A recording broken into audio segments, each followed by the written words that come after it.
की देवी माँ सरस्वती को सत नमन करते हुए आज के प्रोग्राम में हमारे बीच में सोसाइटी के सभी सामाजिक शिक्षकगण, हमारे सीनियर PIC प्रकाश भी तैयार किए हैं और इस कार्यक्रम के जो जज हैं डॉक्टर जगदीश सिंह जी का मैं आपका स्वागत करता हूँ। आज इस पार्टिसिपेशन में जिस तरह से आपने एक कंट्री के अनुसार अपना जो वक्तव्य दिया वास्तव में बहुत ही ज्ञानवर्धक था, इंसाइटफुल था और प्रोडक्टिव था। मैं भी पेटी लिख रहा था, मेरा भी मन हुआ कि डेली G20 पे बहुत सी डिबेट होती रहती है, आर्टिकल आते हैं, एडिटोरियल आते हैं, तो मुझे भी मौका दिया इसके लिए सबसे पहले आपको मैं बहुत बहुत साधुवाद और धन्यवाद बोलूँगा। मैं आपके सामने G20 के बेसिक फैक्ट्स के बारे में नहीं बताऊंगा, ये सब आप लोगों ने बता दिया है कि G20 है वो 70 to 80% जो ट्रेड हो रहा है और उसके बाद में 90% जो है ग्लोबल का जो वर्ल्ड प्रोडक्ट जो है जिसको कहें ग्रोथ GDP के रूप में मापा जाता है, उस हिसाब से मैं आपको एक बीइंग अ पॉलिटिकल साइंस के टीचर स्कॉलर और एक कह सकते हैं लर्नर के तौर पे मैं कुछ बोलूंगा कि G20 प्रेसिडेंसी पहले भी बहुत सी कंट्रीज ने की है, राइट। तो इंडिया का भी अल्फाबेटिकली आपने कहा इंडोनेशिया के बाद आया है।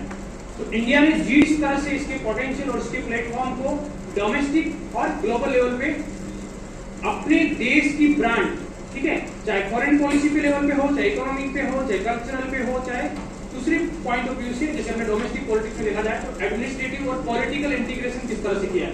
तो मैंने भी कुछ चीजें नोट करने का प्रयास किया है और इसके ऊपर मैं बोलना चाहूंगा।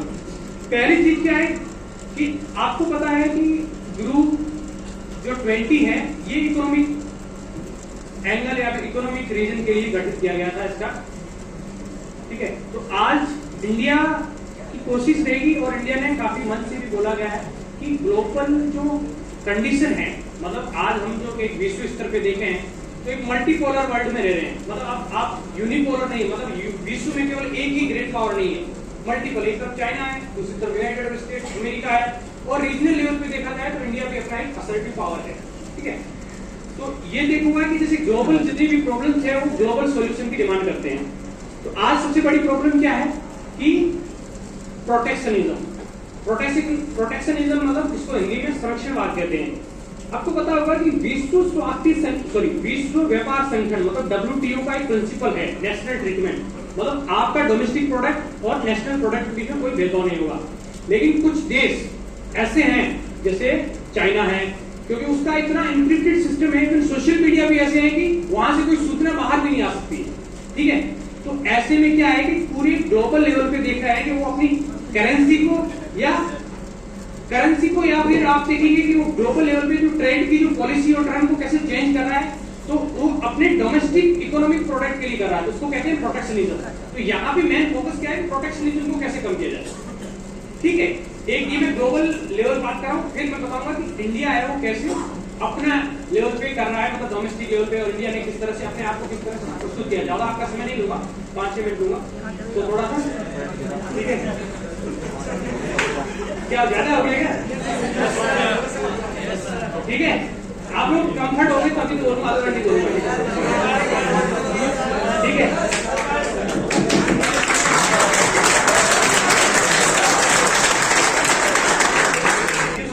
ठीक है, तो एक टॉपिक ये हो गया। दूसरा टॉपिक क्या है कि आज आपको पता है कि जो डेवलप कंट्री हो चुकी है, मतलब विश्व के जो औद्योगिक रूप से हो, टेक्नोलॉजिक रूप से हो, तो उन लोगों ने अपना विकास किया है, किसकी कीमत पे किया है, नेचर की कीमत पे किया है, ठीक है। वो तो विकास कर रहे हैं।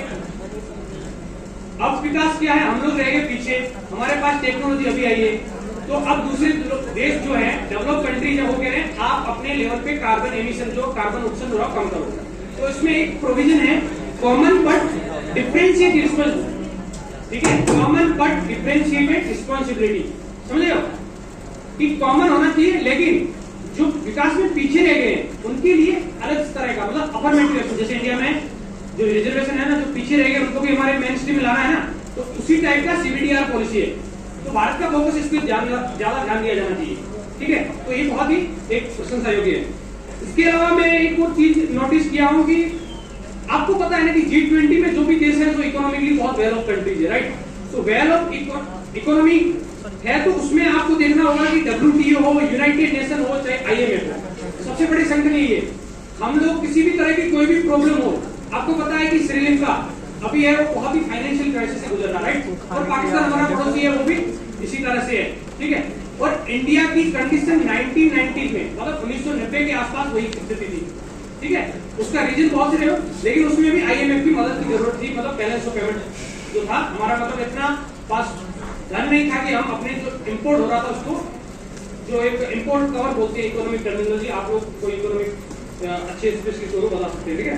तो उसमें क्या इंडिया इसको चाह रहा है कि जो एक ग्लोबल इंस्टीट्यूशन है इसमें रिफॉर्म हो, ताकि क्या इसको जो लिस्ट डेवलपिंग है, अंडर डेवलपिंग है या बहुत सी विकासशील पैमाने पे पीछे छुटी हुई, विशेष रूप से कौन सी कंट्री है, सब सहारन अफ्रीकन कंट्रीज हैं, राइट, कैरेबियन कंट्री है, या अपने एशिया के बहुत से ऐसे कंट्री जो विकास में पीछे छुटे हुए। तो इंडिया की कोशिश रहेगी ग्लोबल साउथ मतलब आप देखेंगे मैप में जो एक होता ना करेक्ट भूमध्य और मकर रेखा, जिसमें इक्वेटर से ऊपर वाली कंट्रीज है उनको ऐसे नॉर्थ बोला जाता है, लेकिन पॉलिटिकल साइंस IR की टर्मिनोलॉजी में ग्लोबल नॉर्थ उसको बोला जाता है, जो वेल डेवलप और मतलब जो एक डेवलपमेंट के जो पैमाने होते हैं उसमें वो डेवलप कर गए, साइंस टेक्नोलॉजी हो या फिर ग्लोबल पॉलिटिक्स लेवल पे हो, ठीक है। तो इंडिया की कोशिश रहती है कि ग्लोबल साउथ है उनकी आवाज बनना है, ठीक है। तो इंडिया ने ये आपने पता होगा कि इंडिया ने शेरपा बना रखे हैं G20 के, राइट, जो पूरे देश में अपने पॉलिटिकल इंटीग्रेशन कर रहे हैं। कि इंडिया का जो कल्चर, इतना हेरिटेज, इतना सिविलाइजेशन है, उसको ग्लोबल लेवल पे ऐसा मार्केट, आजकल या मार्केट का जमाना है, जितनी अपनी ब्रांड करेंगे उतना अच्छा रहेगा। आजकल हर देश एक दूसरे से जुड़े हुए हैं, राइट। तो FDI लाना है तो इंडिया का जितना अच्छा इमेज होगा, तो एक G20 इंडिया कैसे इसके पोटेंशियल को बढ़िया से यूज करने की कोशिश कर रहा है। अपने सम्माननीय प्रधानमंत्री नरेंद्र मोदी ने भी कहा है कि ये युद्ध का नहीं बुद्ध का समय है। समझ रहे कितनी बड़ी बात बोली। एक मिनट आप शांत रहेंगे, ठीक है। ये हमारी कैपिटल है। आपको पता है फॉरेन पॉलिसी में टर्मिनोलॉजी चलती है हार्ड पावर और सॉफ्ट पावर। हार्ड पावर मतलब मिलिट्री वगैरह यूज करना, सॉफ्ट पावर मतलब अपना कल्चरल वैल्यूज, अच्छी सी चीजें, बॉलीवुड या हमारा एक अच्छा जो सोशल कैपिटल, उसको कैसे आप यूज करते हैं, राइट। भाई आगे तो सर इंडिया जाओ। ने इसमें सॉफ्ट पावर के रूप में यूज करने की कोशिश किया है इसको, बुद्ध के जो वैल्यूज हैं, ठीक है। और इसके अलावा एक चीज और मैं ऐड करना चाहूंगा, जो भारत है इस मंच के माध्यम से ग्लोबल लेवल पे एक मैसेज देना चाह रहा है कि जो अभी जो ग्लोबल ऑर्डर है, उस ग्लोबल ऑर्डर में वो कह रहे हैं कि जो लिस्ट डेवलपिंग है या अभी ऐसे चीजें जो डेवलप नहीं कर पाए हैं उनको एक प्लेटफॉर्म मिलना चाहिए, ठीक है। तो उसके लिए भी एक बहुत ही अच्छा इनिशिएटिव लिया गया। आप देखना ये होगा कि दूसरे जो कंट्री है, डेवलप कंट्री है, वो इंडिया का कितना साथ दे पाते हैं। आपको पता होगा कि जैसे फूड सब्सिडी वाला इश्यू आया था बीच में WTO का, तो इंडिया ने बाली कॉन्फ्रेंस में काफी जो तरीके से कोशिश किया था और बाद में उसका सोल्यूशन निकल गया, ठीक है।